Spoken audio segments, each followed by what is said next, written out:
மிதுன ராசிக்காரர்களை பொறுத்தவரையில பார்த்தோம் அப்படின்னா, இன்பமும் துன்பத்தையும் ஒரே மாதிரி எடுத்துக்கக்கூடியவர்கள். எந்த இடத்துலயும், எந்த சூழ்நிலையும் அதற்கு தகுந்த மாதிரி தன்னை மாத்திக்கிட்டு செயல்படக்கூடியவர்கள். ஐயோ! இப்படி வந்துருச்சே அப்படின்னு சோர்ந்து போக மாட்டாங்க. அடுத்தது என்ன பண்ணலாம்? எப்படி பண்ணலாம்? அப்படின்னு அடுத்தது காய்கள் நகர்த்தக்கூடிய ஒரு டேலண்ட் அவங்ககிட்ட இருக்கும்.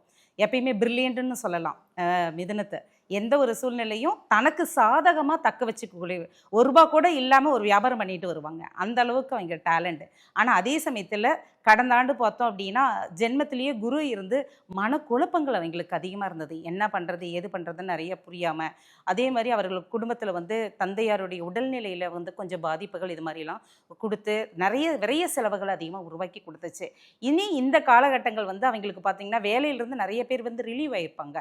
மென்டல் டென்ஷன் அதிகமா இருக்குது, ஒர்க் லோட் அதிகமா இருக்குது, ட்ரான்ஸ்ஃபர் ஆயிருச்சு, என்னால அவள போக முடியல அப்படின்னு நெறைய பேர் ரிலீவ் ஆயி வேற வேலைக்கு தேடிட்டு இருக்கிறவங்களுக்கு இன்னும் கிடைக்காம இருந்த காலகட்டங்கள்லாம் இருக்குது. இப்ப இந்த ஆண்டு 26ல கண்டிப்பா அவர்களுக்கு இந்த புது முயற்சிகள் அவங்களுக்கு வெற்றியை கொடுக்கும்.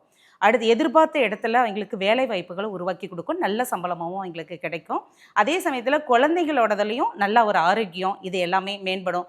மனக்கவலையாக நினச்சிட்டு இருக்கக்கூடியவர்களுக்கு பார்த்தோம் அப்படின்னா, ஏதோ ஒன்று மனசு கஷ்டமாக இருக்குது, என்னமோ மாதிரி பண்ணுது அப்படின்னு நினச்சிட்டு இருக்கிறவங்களுக்கு கூட இந்த காலகட்டங்கள் அவங்களுக்கு எல்லாத்தையும் தாண்டி வரக்கூடிய ஒரு புது தெம்பையும் புது தெளிவையும் அவர்களுக்கு உருவாக்கி கொடுக்கும். ஏன்னா வருட கிரகங்களுடைய அவர்களுக்கு சாதகமாக இருக்குது.